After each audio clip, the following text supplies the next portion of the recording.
Nós vamos dar continuidade à exposição do livro. Nós temos visto até aqui uma grande máxima do livro de Eclesiastes, que tem como autor Salomão, onde ele vai descrever alguns detalhes da vida cotidiana, da nossa vida, da vida corriqueira, e ele afirma que tudo o que se passa debaixo do sol é canseira e vaidade, é correr atrás do vento. E nós vimos no capítulo 2, no início das exposições anteriores, as duas últimas, que baseado nessa máxima de que tudo debaixo do sol é vaidade numa perspectiva sem Deus, lembrando que essa perspectiva que Salomão adota é uma perspectiva distanciada de Deus, nós temos então que ele vai desenvolver no capítulo 2 a vaidade das possessões, ou seja, das riquezas, como isso aí é plantar em vão, não é possível guardar o dinheiro, com a morte se perde toda a riqueza. Nós vimos na semana passada a vaidade da sabedoria, uma sabedoria longe de Deus, distanciada do Criador, do Autor, e aquele de quem decorre toda a sabedoria também é em vão, é correr atrás do vento, porque como destacou aqui o reverendo, tanto o astuto, ou seja, o tolo, como aquele que se dedica no conhecimento e na sabedoria, ambos terminam no túmulo, ambos terminam tendo o mesmo destino, que é a morte, lembrando que isso tudo considerando uma vida debaixo do sol somente. E hoje nós vamos ver do verso 18 até o verso 26 a vaidade do trabalho. Nós vimos a vaidade das possessões, das riquezas, nós vimos a vaidade da sabedoria e nós vamos ver hoje a vaidade do trabalho. Nós podemos estruturar essa perícope em três pontos aqui. O primeiro ponto é o aborrecimento de Salomão, ou seja, aquilo que aborrece o pregador. E nós vamos ver que aquilo que Salomão expõe, que aborrece ele, é o trabalho debaixo do sol, que é árduo, que é canseira e que é vaidade. Também o que aborrece ele é o fato de ele trabalhar, de nós trabalharmos, nos cansarmos, nos dedicarmos ao trabalho e nós não guardarmos isso para sempre. O fruto desse trabalho vai ser gozado por outra pessoa depois da nossa morte, ou por algum motivo nós não podemos gozar do fruto do nosso trabalho. E outro ponto que aborrece Salomão é o fato de que, além do trabalho ser árduo e além de que outra pessoa vai gozar desse fruto, é que essa outra pessoa pode ser tola e não agir com a mesma destreza e com a mesma sabedoria de que ele tem aplicado durante toda a sua vida. É por isso que ele vai concluir que isso também é vaidade debaixo do sol. Haja vista que ele não vai guardar o fruto do seu trabalho para sempre e muito provável que um tolo irá dar continuidade e acabar com tudo com que ele ajuntou, que foi o que realmente aconteceu com Salomão, com seu filho, que dividiu Israel e ficou somente com 2 territórios dos 12. Então nós vimos que Salomão experimentou isso, não na pele, né, porque foi depois, mas a família dele experimentou a tolice e viu como era a vaidade, toda a destreza e tudo mais, longe de Deus. Um outro ponto que nós podemos destacar nessa perícope, e aqui nós vamos destacar como uma grande verdade, uma reviravolta no livro de Eclesiastes, é que ele vai mencionar aqui a dádiva divina, porque ele vai dizer que tanto comer, beber e fazer com que sua alma goze do bem do trabalho, isso é dádiva de Deus, é um presente de Deus para os homens. E o terceiro ponto que nós vamos desenvolver é sobre a soberania de Deus no governo de todas as coisas, porque Deus concede conhecimento, sabedoria e prazer ao homem que lhe agrada, e do pecador ele tira para dar a outrem. Ou seja, Deus está soberano, governando todas as coisas.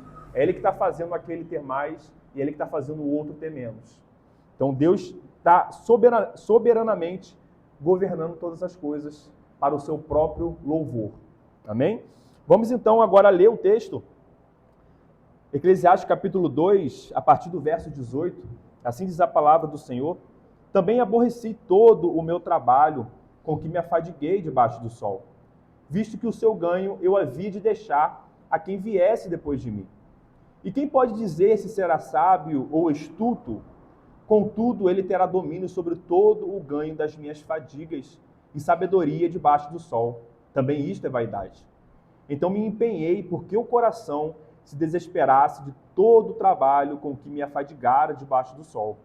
Porque há homem cujo trabalho é feito com sabedoria, ciência e destreza. Contudo, deixará o seu ganho como porção a quem por ele não se esforçou. Também isto é vaidade e grande mal. Pois que tem um homem de todo o seu trabalho e da fadiga do seu coração, em que ele anda trabalhando debaixo do sol? Porque todos os seus dias são dores, e o seu trabalho desgosto. Até de noite não descansa o seu coração. Também isto é vaidade. Nada há melhor para o homem do que comer, beber e fazer que a sua alma goze o bem do seu trabalho. No entanto, vi também que isto vem da mão de Deus, pois separado deste, quem pode comer ou quem pode alegrar-se? Porque Deus dá sabedoria, conhecimento e prazer ao homem que lhe agrada, mas ao pecador dá trabalho, para que ele ajunte e amontoe, a fim de dar àquele que agrada a Deus. Também isto é vaidade e correr atrás do vento. Até aqui, irmãos, vamos, pela graça do Senhor, desenvolver cada verso dessa perícope, para que o Senhor aplique em nós a sua palavra. Nós vimos então, já no início da perícope, né, do verso 18, que Salomão ele se encontra aborrecido, depois de refletir sobre todo esse trabalho debaixo do sol. Ele está incomodado, ele está aborrecido pelo fato de que ele se afadiga debaixo do sol com o trabalho, e porque o ganho desse trabalho ele haveria de deixar para uma outra pessoa que não trabalhou.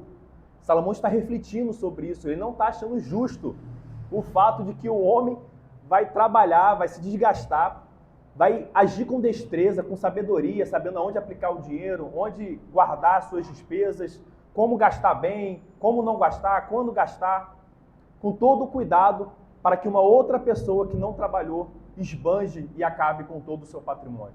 Isso vem aborrecendo Salomão. E quando nós pensamos nisso, né, alinhado na questão do trabalho, qualquer um numa análise sincera vai concordar com Salomão que isso aborrece. Todos nós aqui que trabalhamos, nós temos uma rotina cansativa.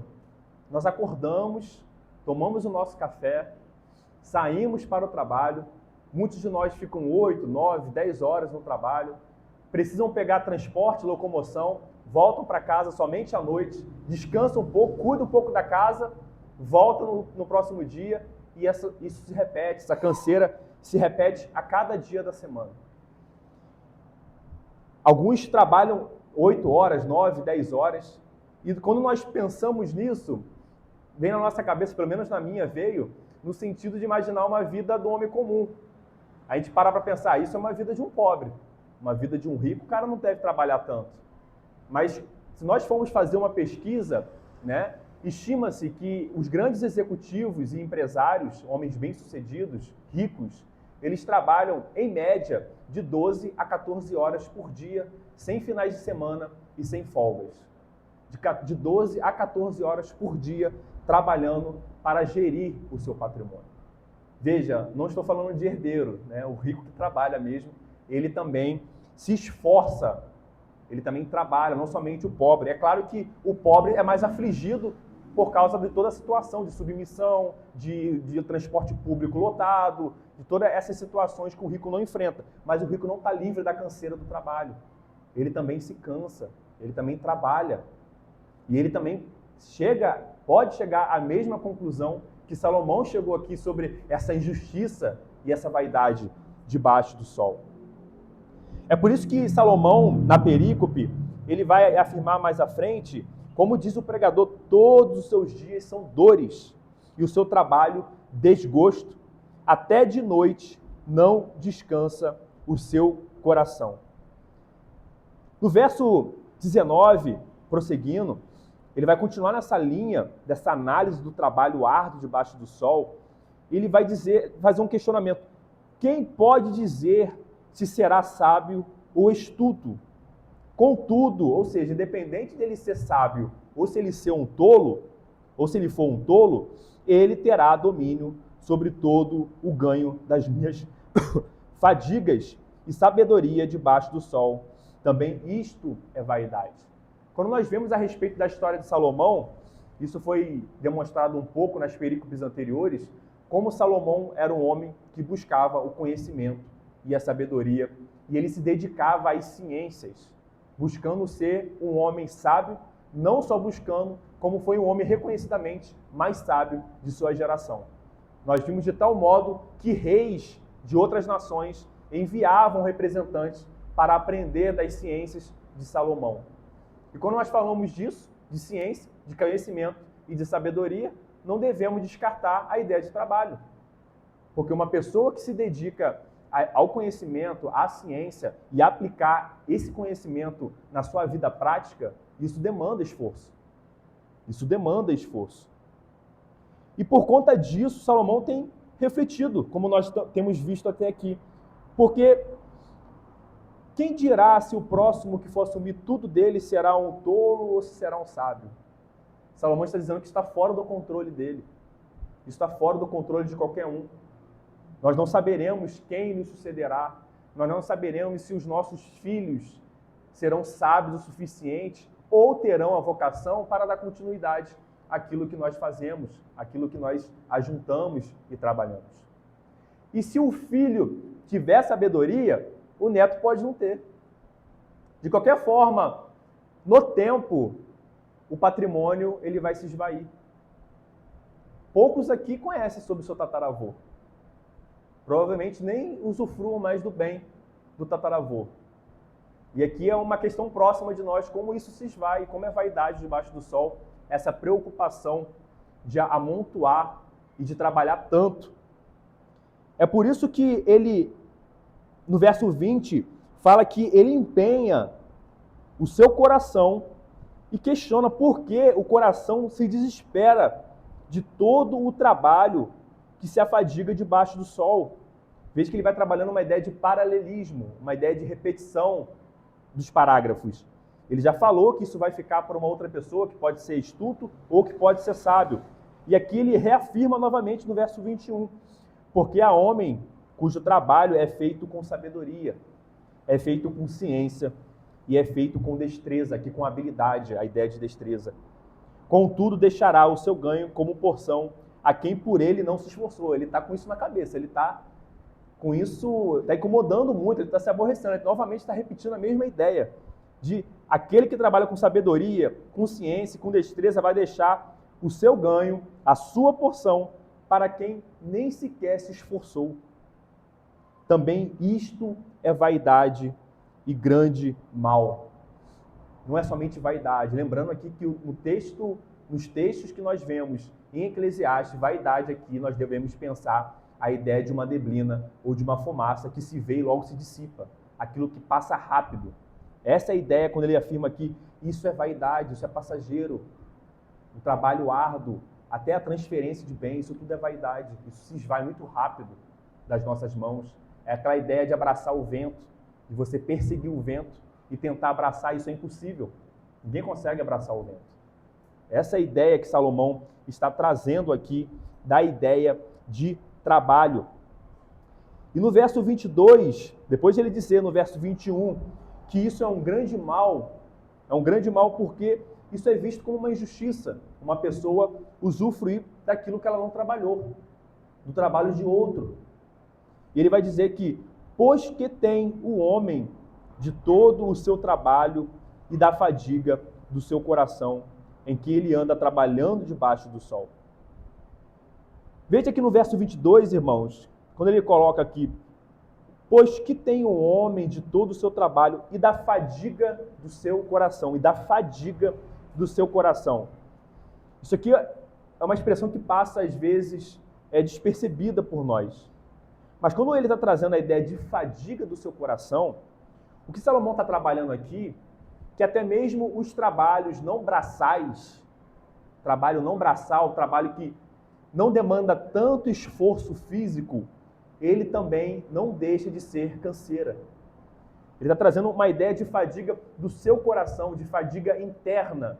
Muitas vezes os nossos trabalhos, eles não, ainda mais na modernidade, eles não demandam um esforço físico.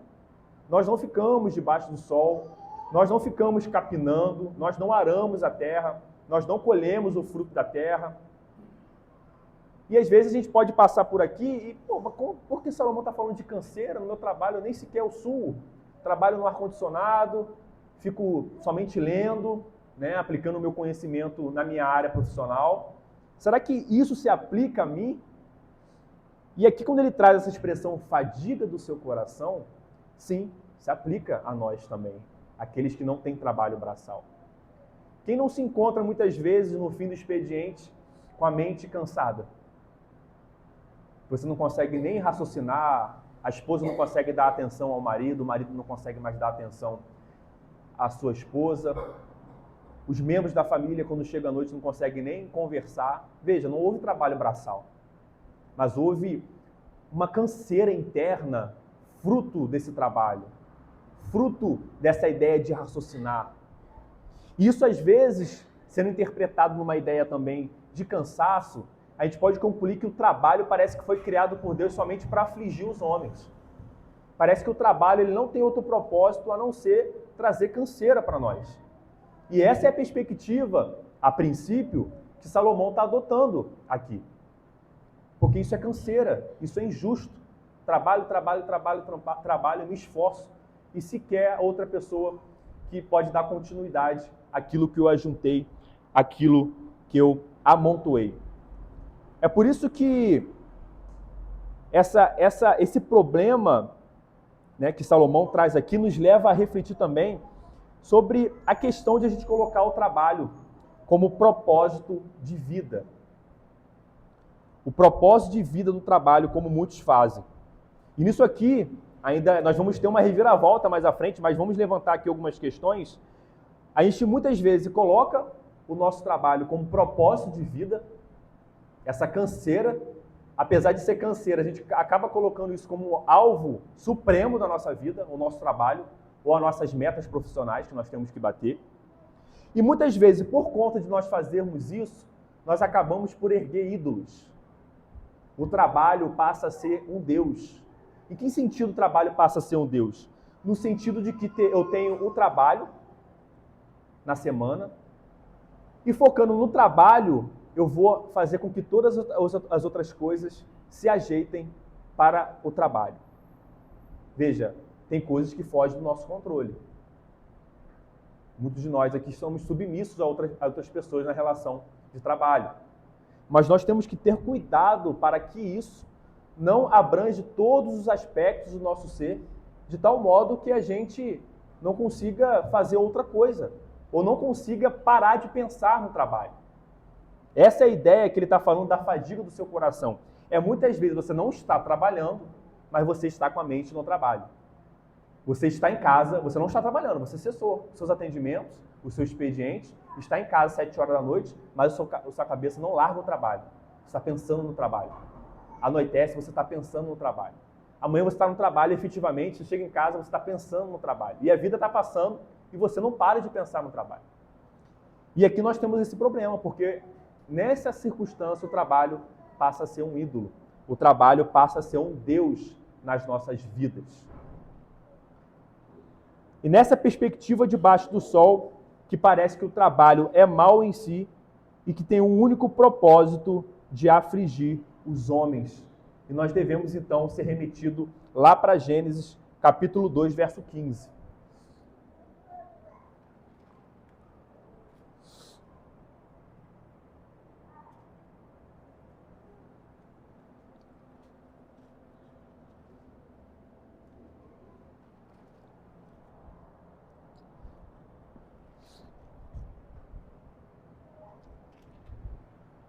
Gênesis capítulo 2, verso 15. Depois de Deus ter criado o homem, veja, isso aqui é antes da queda, é antes do pecado adentrar no mundo. Nós vemos que Deus tomou, pois, o Senhor Deus ao homem e o colocou no jardim do Éden para o quê, irmãos? Para cultivar e para guardar. O homem não foi criado para o ócio. O homem não foi criado para o ócio. Nós vemos aqui que o trabalho já está antes da queda.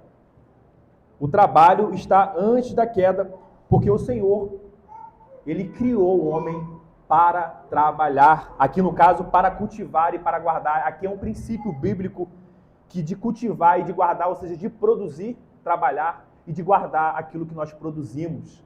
Essa é a ideia do trabalho. É por isso que nós não devemos, como muitos fazem, muitos ímpios, de considerar o trabalho como uma maldição divina. O trabalho não é uma maldição. Deus criou cada um de nós para que nós viéssemos a trabalhar. O problema, como eu disse, é quando nós transformamos uma criação de Deus, que é o trabalho, que deve nos servir e servir ao Senhor como um fim e propósito da nossa vida. É aí que passa a ser um problema e uma idolatria. Vamos prosseguir aqui nos versos.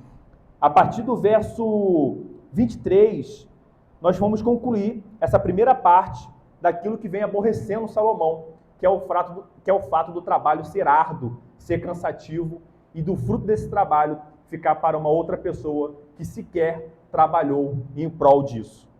Ele fala que porque todos os seus dias são dores e o seu trabalho desgosto, até de noite não descansa o seu coração. Também isto é vaidade. Porque todos os seus dias são dores e o seu trabalho desgosto. Veja, irmãos, até de noite, ou seja, até quando vamos dormir, o nosso coração não descansa por conta do trabalho. Diferente do que o salmista fala, que logo me deito e logo pego no sono, porque o Senhor me sustenta. A ideia, muitas vezes, quando o trabalho tira o nosso sono, a ideia que ele está trazendo aqui de grande dor do trabalho, é um problema que nós temos de confiança em Deus. Se o trabalho está fazendo nós não dormirmos corretamente, ou seja, um momento de descanso, de recuperação das nossas energias, significa que provavelmente o trabalho tem se tornado ídolo no nosso coração. Porque o salmista vai dizer que aqueles que confiam no Senhor, que confiam na provisão do Senhor, eles não dormem de forma ansiosa. Eles deitam e logo pegam no sono, porque eles confiam que no dia seguinte o Senhor traz o sustento para mais um dia. É a ideia da misericórdia do Senhor que se renovam a cada manhã. E fechando essa primeira parte que nós vimos sobre o que aborrece Salomão, nós vamos entrar agora naquilo que foi dito como a dádiva divina de Salomão, de Deus aos homens. E aqui é uma reviravolta, irmãos, não somente no capítulo, mas é uma reviravolta no livro de Eclesiastes. Nós vimos desde o capítulo 1 que a perspectiva de Salomão é uma perspectiva totalmente pessimista. É uma perspectiva que, se não fosse alguns versos que ele menciona a Deus, nós iríamos até concluir que é um ateu que está escrevendo a palavra. É uma pessoa que não crê na existência de Deus. E aqui a grande reviravolta está porque Salomão começa a trazer um olhar otimista. E não somente isso, um olhar otimista que considera o Criador, que considera Deus. É no verso 24 que nós vamos ver isso. No verso 24 ele fala: nada há melhor para o homem do que comer, beber e fazer que a sua alma goze o bem do seu trabalho. No entanto, vi também que isto vem da mão de Deus. Pois separado deste, quem pode comer ou quem pode alegrar-se? Veja a afirmação que Salomão está fazendo aqui, irmãos. Isso é uma reviravolta muito grande, não somente no texto, mas pelo fato de quem está afirmando isso. Nós vimos que Salomão experimentou de todos os prazeres que os olhos dele viram. Ele não negou nada aos seus olhos. As mulheres que ele via, ele levava para o seu harém. Ele experimentou das melhores comidas. Ele foi a pessoa mais rica da sua geração. Aproveitou do ouro, dos seus bens, das suas mulheres, concubinas, princesas. Ele não negou nada do que estava aos seus olhos. Todos os prazeres que os homens querem, Salomão teve, Salomão obteve. E é esse mesmo homem que não negou nada aos seus olhos, é esse mesmo homem que está afirmando que longe de Deus não é possível comer e nem sequer se alegrar. Ele experimentou tudo sem Deus. Salomão experimentou tudo que ele poderia experimentar sem Deus. E aqui é uma grande reviravolta maravilhosa no texto, porque esse homem que experimentou todas as coisas, ele está louvando o Senhor agora. Ele está dizendo que longe do Senhor, longe do Criador, homem algum pode alegrar-se verdadeiramente. Veja, isso é dom de Deus para os homens, até mesmo os ímpios, que de algum modo, nós vimos isso em Atos, de que de algum modo se alegram. Eles se alegram porque Deus faz nascer o sol sobre eles e sobre os justos. Eles se alegram não longe de Deus, porque Deus preenche todas as coisas e Ele governa todas as coisas. E por causa da sua graça comum e por causa daquilo que é comunicável aos homens, Ele comunica também a alegria, até mesmo para os ímpios. Longe de Deus não há alegria. Essa é a ideia que Salomão está trazendo aqui. Até mesmo a comida e a alegria dos ímpios vem de Deus. É dom, é presente de Deus a todos os homens. É nisso aí que nós vemos o tamanho da misericórdia, porque até mesmo aqueles que blasfemam contra o Senhor, aqueles que transgridem a lei do Senhor, aqueles que blasfemam contra o Senhor, até mesmo sobre esses homens, o Senhor comunica alegria. O Senhor faz com que a terra produza alimento para essas pessoas que blasfemam. O Senhor faz com que chuva caia do céu e seja possível a colheita. Nós, às vezes, temos uma visão muito limitada, porque a gente acha que da prateleira para a nossa casa é o processo do alimento. É só pegar na prateleira, fazer e está pronto. A gente não para pensar como o Senhor tem cuidado de cada detalhe, porque o arroz, o feijão, a carne, todo o alimento essencial passa por um processo muito complexo, que envolve centenas e centenas de trabalhadores para que esse alimento seja posto na nossa mesa. E muitas pessoas são abençoadas, não somente com o alimento, mas também pelo meio do trabalho que foi feito para que isso chegasse à nossa mesa. E quando nós paramos para pensar nesse processo que envolve para que o alimento chegue na nossa mesa, essa é a ideia que ele está trabalhando aqui, porque o comer também é dom de Deus, é presente de Deus para os homens. Se nós comemos, é porque Deus não fecha suas mãos para não abençoar mais a nós. Porque quando Ele assim faz, vem fome sobre a terra. Vem miséria sobre a terra. Nós não podemos perder de vista, irmãos. Às vezes nós temos uma mente muito teórica, muito científica, e nós esquecemos que existe um Deus soberano que está fazendo a chuva cair sobre nós. Está fazendo... Foi trabalhado isso aqui, ontem, no pitch, o pastor Oreb, na exposição, ele falou que muitas vezes essa ideia de natureza a gente acaba utilizando o termo errado. Não é natureza, é criação. Não é natureza, não é algo natural que foi do nada que surgiu, é criação, é sustentação. Como é que uma semente pequenininha, germinada, foi a água que fez aquilo virar uma grande árvore? Há uma mão invisível trabalhando para que aquilo cresça.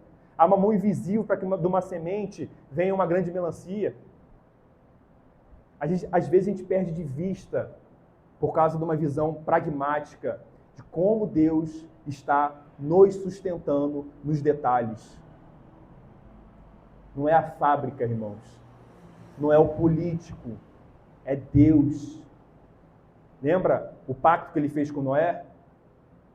O pacto noático, depois de destruir tudo no dilúvio. Lembra que ele falou que não voltaria mais a fazer isso? E o símbolo dessa aliança é o arco que aparece no céu? É por causa da sua palavra que isso acontece de forma cíclica. O sol nasce todos os dias, a chuva cai no tempo certo, a terra dá o seu alimento. É por causa da sua palavra, é por causa da sua misericórdia, nós também estamos sob esse pacto noático. Aquele pacto que Deus fez a Noé. Noé é o representante de toda a humanidade. Nós estamos também debaixo desse pacto, na ideia de criação. Essa é a grande reviravolta que Salomão traz aqui, e que nós não podemos perder de vista. E, alinhado com isso que ele está trazendo aqui, vamos abrir a palavra em Atos 17, porque o apóstolo Paulo vai trazer essa mesma ideia perante os gregos, perante os filósofos em Atenas, quando ele vai fazer a sua sustentação oral perante todos aquele onde ele vai afirmar e pregar o Evangelho. Atos 17, verso 24.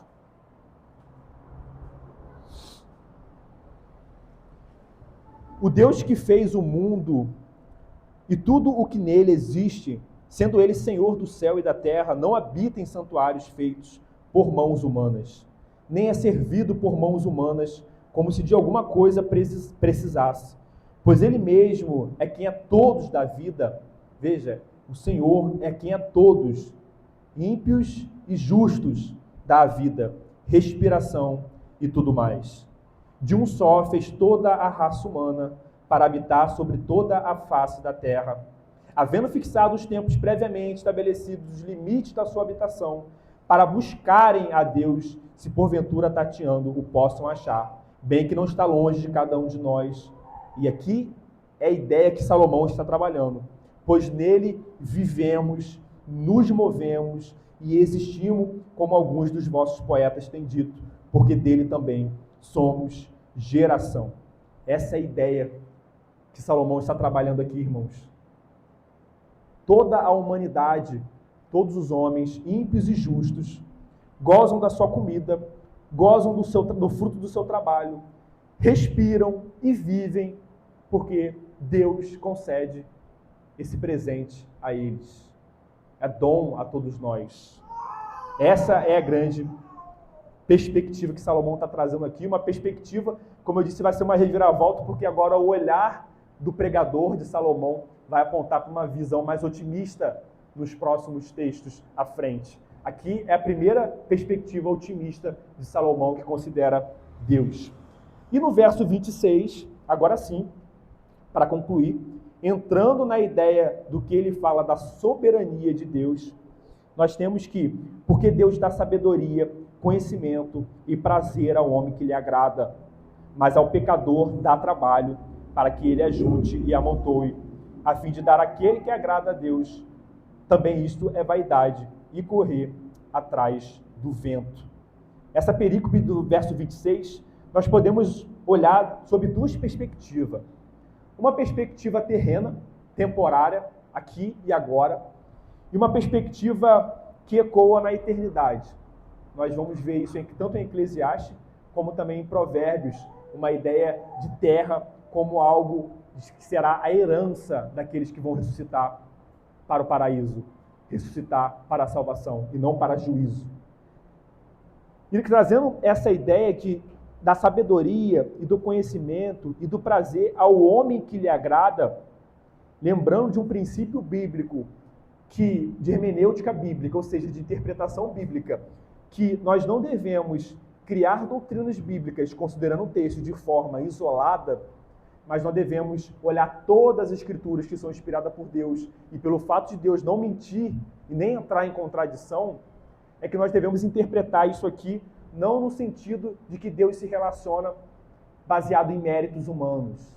Porque à primeira vista nós podemos interpretar que aquele que agrada a Deus, ou seja, aquele que com seus méritos, com seu trabalho está agradando a Deus, então a esse ele vai dar conhecimento, ele vai dar sabedoria e ele vai dar prazer. Não é essa a perspectiva. É a mesma perspectiva que Paulo vai trabalhar sobre salvação quando fala que Abraão encontrou graça de Deus. Deus se agradou de Abraão. E nós vimos que Abraão era um idólatra, era pagão, ele e sua família. Então nós não podemos concluir que Abraão fazia coisas no seu dia a dia que agradava a Deus e por isso Deus fez o pacto com Abraão. Não é essa a ideia. E a ideia aqui também não deve ser essa. O Senhor dá conhecimento, sabedoria àqueles que lhe agradam, no sentido de que aqueles que louvam a Deus, aqueles que estão no caminho da retidão, porque antes já foram restaurados por Deus para esse fim, já foram alcançados por Deus para boas obras, que é o que Paulo trabalha lá em Efésios. Então, cuidado para que a gente não venha no sentido de que se eu trabalhar muito, Deus é obrigado a me dar conhecimento, prazer e tudo mais. Não é essa a ideia aqui no texto, certo? A ideia aqui do homem que lhe agrada é no sentido daqueles que foram chamados por ele e daqueles que vivem a boa obra do caminho de quem louva a Cristo, certo? Então, essa é a ideia. Mas também baseado nisso, que ele dá sabedoria, conhecimento e prazer ao homem que lhe agrada, mas ao pecador ele dá trabalho, a ideia daquele que é ímpio, olhando todas as escrituras, É por isso que aqui é essa ideia de soberania de Deus. Porque Deus dá sabedoria, conhecimento e prazer àquele que agrada, e ao pecador ele dá trabalho para que ajunte, amontoe e a fim de dar àquele que agrada a Deus. E aqui a gente pode lembrar de Salmo 73, Salmo de Asaf. Lembrando aqui o Salmo 73, o salmista Asaf está questionando a riqueza dos ímpios. Por que prosperam os ímpios? Ele está vendo os ímpios que blasfemam o nome do Senhor prosperarem, ficarem ricos. E a ideia da soberania de Deus é que Deus concede riquezas e até mesmo sabedoria também, muitas vezes, não a sabedoria para a salvação, mas para a gestão, a ideia de conhecimento, para que eles mesmos amontoem juízo para si. É por isso que nós vimos aqui que aqui também tem uma perspectiva que ecoa na eternidade. Porque o pecador que ele dá trabalho para tirar e agradar e dar àquele que agrada a Deus, muitas vezes nós não vamos ver isso na vida terrena. E como é que ficaria isso aqui? Tem pessoas que trabalham, vivem uma vida que não agrada ao Senhor, uma vida de impiedade, e morrem ricos.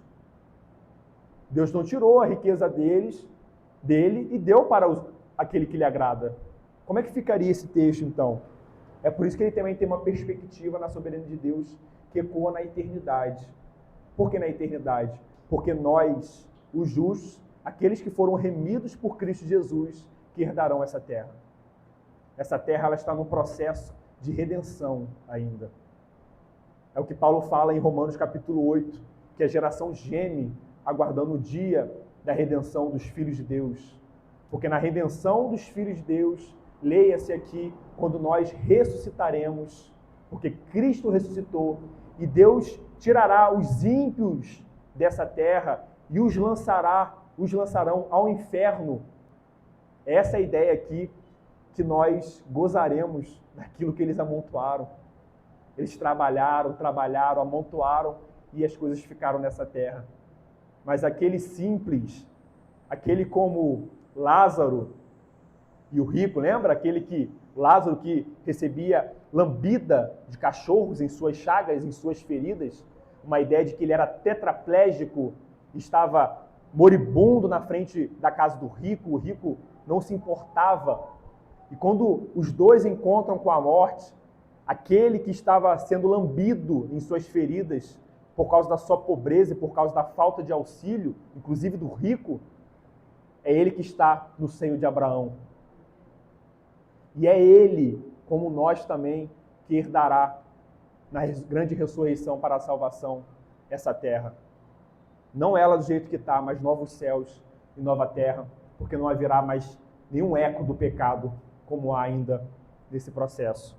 Então, por isso nós devemos interpretar isso numa ideia, numa perspectiva terrena, como também numa perspectiva que ecoa na eternidade. Porque esse rico, por mais que ele morra aqui rico, ele vai perder tudo na morte. E nós que herdaremos realmente as riquezas eternas, as possessões que não podem ser corroídas por nada. Amém? E aqui nós terminamos a exposição da perícope, dessa perícope sobre a vaidade do trabalho. E o tema de hoje não é vaidade do trabalho. Nós vimos que o tema de hoje é a perspectiva cristã do trabalho. Nós vimos aqui até agora a exposição das perícopes. Da perícope, nós vimos aqui que o trabalho ele é árduo e cansativo para todos nós. Nós vimos que nós não vamos guardar aquilo que nós trabalhamos, o fruto do nosso trabalho. Na nossa morte, nós não levaremos isso.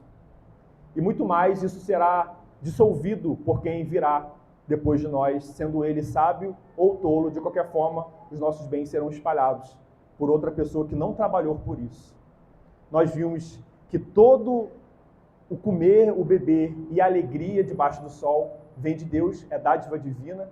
E nós concluímos que Deus é soberano sobre todas as coisas, inclusive sobre o fruto do nosso trabalho, porque Ele pode dar e Ele pode tirar, como lhe aprouver e na sua sabedoria. E baseado na perspectiva do trabalho, perspectiva cristã agora, nós vamos ver que em Cristo o nosso trabalho não é vaidade.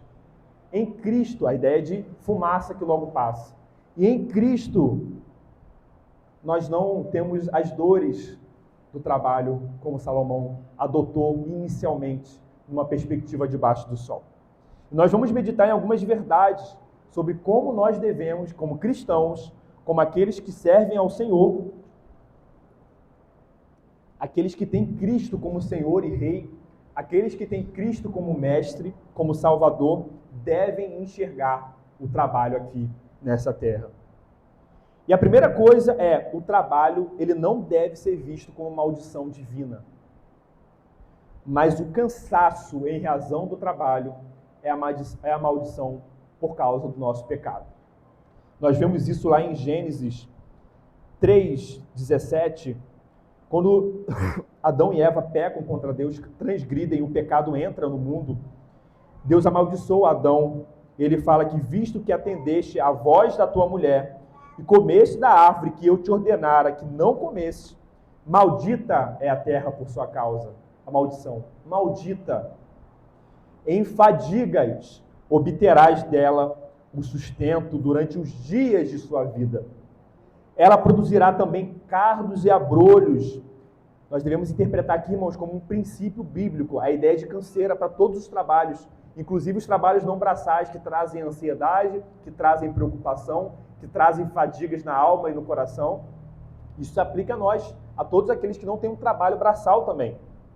Ela produzirá cardos e abrolhos, e tu comerás a erva do campo. No suor do rosto comerás o teu pão, até que tornes a terra, por delas foste formado, porque tu és pó, e ao pó tornarás. Então, cuidado quando a gente está em roda de ímpios e a gente busca afirmar que, nossa, trabalho é só canseira. Trabalho deve ser maldição de Deus, né? A ideia popular é que o trabalho, muitas vezes por influência católica, é que o trabalho, ele é maldição de Deus. É por isso que nós somos instruídos, influenciados já aos 18 anos. A gente inicia o mercado de trabalho já visando uma aposentadoria, né? Aos 65, até antes, né? Quem pôde trabalhar e contribuir, não pegou a reforma, conseguiu se aposentar antes. Mas, enfim, a ideia aqui é que às vezes a gente enxerga o trabalho como algo mal em si. Mas nós não devemos enxergar assim, mas sim um cansaço. E isso se denota também pelo fato de que Deus trabalha e pelo fato de que Cristo trabalhou. Se o trabalho fosse mal em si, Deus não estaria trabalhando, porque Deus, nada de mal pode ser associado a Deus, ao Criador. Em Marcos 6, os irmãos se quiserem abrir ou não, pode anotar, Marcos 6, do verso 2 e 3, nesse contexto aqui, onde Cristo está trabalhando no sábado, trabalhando na sua exceção, curando no sábado, curando no descanso, ele vai falar no verso 3, vamos falar no verso 3, não é este, a respeito de Cristo, não é este o carpinteiro, o filho de Maria, irmão de Tiago? Veja, não é este o carpinteiro? Marcos 6, 2, aqui o verso 3, não é este o carpinteiro? Ou seja, Cristo tinha um ofício. Cristo trabalhava um ofício terreno, sem contar o ofício divino, como profeta, como rei, como sacerdote, que são trabalhos na pessoa de Cristo, na segunda pessoa da Trindade. Em João 5,17, Cristo vai falar, meu Pai trabalha até agora, e eu também. Veja, Cristo está nos instruindo aqui que o trabalho não é algo ruim. Cuidado com essa perspectiva que leva à ociosidade e que leva à preguiça. Cristo trabalha até hoje por nós. Ele trabalha porque Ele é rei, está governando. Ele trabalha porque Ele é nosso sumo sacerdote, está mediando entre Deus e entre nós. E como o profeta anunciou a sua palavra, que ecoa até hoje, que é a base da nossa vida, que é a base da nossa pregação, que é a base da nossa confissão de fé. É baseado nisso também que nós vamos ver uma outra verdade. O homem não deve viver no ócio. Deus, nós vimos aqui em Gênesis, Deus não criou o ser humano para viver uma vida de ociosidade. Isso é muito importante, principalmente na nossa época, que é tão violado o princípio bíblico do trabalho, e muitas vezes por nós cristãos, baseado numa falsa caridade. Em Provérbios, capítulo 6, muito conhecido por nós, inclusive em cantos infantis, vai falar: vai ter com a formiga, ó preguiçoso. Considera os seus caminhos e ser sábio, não tendo ela chefe, nem oficial, nem comandante. No estio prepara o seu pão, na cega ajunta o seu mantimento. Ó preguiçoso, até quando ficarás deitado? Quando te levantarás do teu sono? Um pouco para dormir, um pouco para tosquenejar, um pouco para encruzar os braços em repouso. Assim sobrevirá a tua pobreza como ladrão, e a tua necessidade como um homem armado. Em 2 Tessalonicenses, capítulo 3, a partir do verso 10, Paulo vai trazer também esse ensino do trabalho, porque ele diz que: porque quando ainda convosco vos ordenamos, se alguém não quer trabalhar, também não coma.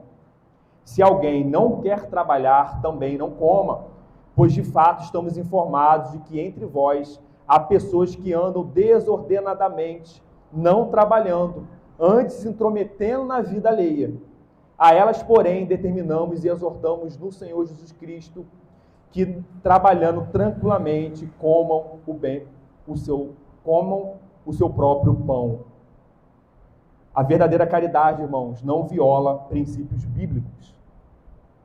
Devemos tomar cuidado para que a caridade não leve pessoas a viverem de modo preguiçoso, não querendo trabalhar. Devemos nos ater aos verdadeiros necessitados biblicamente, que são quem? São os órfãos, são as viúvas, são os deficientes, são aqueles que por algum motivo legítimo não podem trabalhar. E aqui nós vamos nos ater um pouco a isso, porque na nossa realidade, nós estamos achando que somos mais caridosos do que o próprio Deus. E a nossa caridade, que é manchada pelo pecado, a gente acaba produzindo preguiça e produzindo pessoas que, como os puritanos afirmavam no século XVIII, no século XVII, pessoas que são como parasitas, pessoas preguiçosas, pessoas que, como parasitam, se alojam naqueles que trabalham e sugam as suas energias. E nós alimentamos pessoas que não querem trabalhar, pessoas sãs, pessoas saudáveis, pessoas que preferem pedir ao invés de tentar trabalhar, e nós achamos que dar o sustento para essas pessoas é agradar a Deus, sendo que o próprio Deus diz que essas pessoas devem trabalhar. A nós, cristãos, a caridade cabe aos necessitados. É por isso que a nossa congregação, desde o início, nós nos organizamos no sentido de que a caridade é feita àqueles que, depois de ser entrevistado por alguns irmãos, realmente sejam considerados necessitados nos termos bíblicos. É porque nós desconhecemos esse princípio bíblico do trabalho que a ociosidade tem produzido seus frutos nas nossas ruas.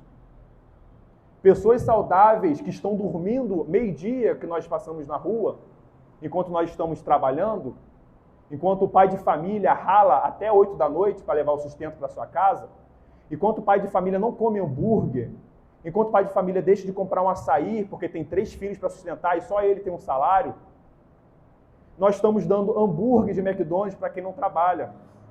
Nós estamos comprando docinho para quem não trabalha. Nós estamos comprando, como eu tenho visto muito, milkshake para quem não trabalha. Isso é justiça, irmãos? É justo isso? Um pai de família que trabalha para receber o seu salário e não conseguir entregar essas coisas, é justo isso? Nós vemos pessoas que não trabalham, cheias de saúde e não querem trabalhar, e estão gozando de coisas que o trabalhador não consegue adquirir. Almoçam de dia de graça, tomam café pela manhã na porta das padarias, o melhor café. Vocês vão ver que nem todas as padarias têm, eles selecionam as melhores padarias para comer do melhor café. O café tem que estar fresquinho. Quem já teve a oportunidade de trabalhar nesse meio de assistência social, sabe que eles escolhem alimento. Terça-feira, de novo, frango. Comi frango na segunda. O trabalhador está comendo ovo todo dia. E nós nos achamos bons, porque a gente não busca cumprir o princípio bíblico, a gente não O que Deus tem a dizer sobre a caridade? Não importa, o importante é que meu coração se alegra, porque se ele vai gastar com droga ou com o que quer que for, eu dou na mão dele e é ele que se vira. E a nossa responsabilidade, se nós somos chamados a glorificar a Deus em tudo que nós fazemos. Isso significa que nós não devemos ajudar? De modo algum. Somos cristãos. A caridade é uma característica nossa. Mas a caridade, novamente, aqueles que precisam. Aqueles que de forma legítima não podem trabalhar. É por isso que é necessário fazer uma conjugação entre aquele que não quer trabalhar e aquele que não pode trabalhar. O que não quer trabalhar, na necessidade ele vai trabalhar. Ele não vai deixar de comer. Esse é um princípio bíblico. Aquele que não trabalha, não coma. Ele vai trabalhar. Ele vai dar um jeito de comer. Fique tranquilo, ele não vai morrer de fome. Ele vai dar um jeito de comer. Ele vai trabalhar. Então, aqui, irmãos, nós devemos nos atentar, porque o princípio bíblico que se perdeu, e é uma característica cristã, uma característica calvinista da igreja reformada, um dos pontos da reforma, que foi muito bem desenvolvido com os puritanos, é a ideia do princípio bíblico de que todos os homens devem trabalhar. Por quê? Porque Deus trabalha. E Ele comunica isso à sua criação. Deus não é um Deus de ócio, é um Deus que não cessa o seu trabalho. E nós devemos trabalhar também. O outro ponto é que nós devemos glorificar a Deus no nosso trabalho. E baseado na caridade nós fazemos isso. Porque Paulo vai dizer lá em Efésios 6 que obedecei a vosso Senhor segundo a carne, com temor e com tremor, na sinceridade do vosso coração. Não, calma aí. Isso. Em Efésios capítulo 6, verso 5. A partir do verso 6. Não servindo à vista como para agradar a homens, mas como servos de Cristo, fazendo de coração a vontade de Deus. Nós devemos glorificar a Deus no nosso trabalho também. Aqui a ideia é que eu já tive esse período, quem não, né? De furtar o tempo do nosso patrão. Nós assinamos o contrato de trabalhar 8 horas. Nós temos trabalho durante 8 horas. Mas nós furtamos o trabalho porque o nosso patrão muitas vezes não está no ambiente do trabalho. O que nós fazemos? Não produzimos. Vamos fazer infinitas coisas menos trabalhar. Isso aqui viola esse princípio do trabalho. Paulo está falando que quando nós trabalhamos para o nosso patrão, nós estamos trabalhando para Cristo. Nós não devemos enxergar o nosso patrão como a homens, mas como a Cristo. Olha a responsabilidade disso, irmãos. Veja, ele não está falando patrão cristão. Patrão, inclusive ímpios. Devemos glorificar a Deus no nosso trabalho. Isso agrada ao Senhor. Nosso trabalho deve servir ao próximo, necessitado legitimamente, como expressão do amarás o teu próximo como a ti mesmo. Agora sim, Efésios capítulo 4, verso 28, ele vai falar: aquele que furtava não furte mais, antes trabalhe. Para quê? Para que com as próprias mãos faça o que é bom e tenha com que acudir ao necessitado. Se de um primeiro ponto a caridade, de forma equivocada, produz a preguiça, nós também devemos enxergar do outro ponto que o nosso trabalho não deve servir a nós mesmos. Primeiro, é para a glória de Deus. Segundo, para o bem do nosso próximo. Servindo diretamente ao nosso patrão ou aos nossos clientes, como também ao necessitado, dando provisão àquele que não pode trabalhar, porque não tem condições de trabalhar. E por último, como nós não poderíamos deixar de falar, porque nós estamos falando de trabalho, é falar do dia do Senhor. Porque se o princípio bíblico é que nós devemos trabalhar, esse trabalho não pode tornar um ídolo no nosso coração. É por isso que de 6 dias de trabalho, nós devemos guardar um. Um dia é de descanso. Um dia é para nós cessarmos as nossas obras. Não somente nós, mas também fazer com que outras pessoas não trabalhem para nós. Porque nisso nós afirmamos que o nosso trabalho não é o nosso Deus, nós não somos controlados pelo nosso trabalho, e também afirmamos a nossa confiança na provisão de Deus, sabendo que o fato de eu descansar no seu santo dia não significa que eu estarei perdendo provisão, mas eu demonstro confiança em Deus, porque eu sei que no dia seguinte Ele me sustenta mais uma vez. Então, nós devemos não perder de vista o dia do Senhor, primeiro dia da semana, dia de descanso, mandamento cristão. Não é uma opção, nós vimos isso na classe Catecúmenos. Depois vamos ver mais à frente uma série de EBDs sobre isso. Não é uma opção, a não ser os casos de exceção. Mas tirando os casos de exceção bíblica que Cristo estabelece, nós devemos descansar. Isso é bom. Isso é bom, isso freia a nossa ansiedade, aquieta o nosso coração e afirma em adoração que nós confiamos em Deus e na sua provisão. Amém, irmãos? Que nós possamos meditar e adotar essa perspectiva cristã do trabalho. E isso é uma questão muito prática, isso esbarra no nosso dia a dia, que possamos pedir ao Senhor não endurecer o nosso coração, tá? Tenha cuidado, não é para o nosso coração ficar duro, mas é no sentido que a gente possa glorificar a Deus na caridade. Realmente, se a pessoa não pode trabalhar, é primeiro a gente buscar meios para que ela possa trabalhar e não entregar. É aquela ideia da pesca, né? Dar o peixe e ensinar a pescar.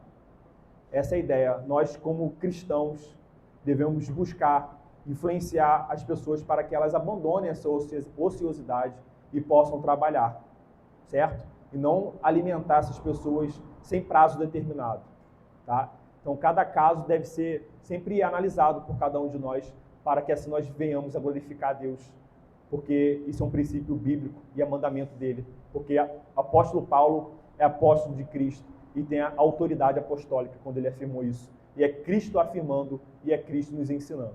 Amém? Vamos orar.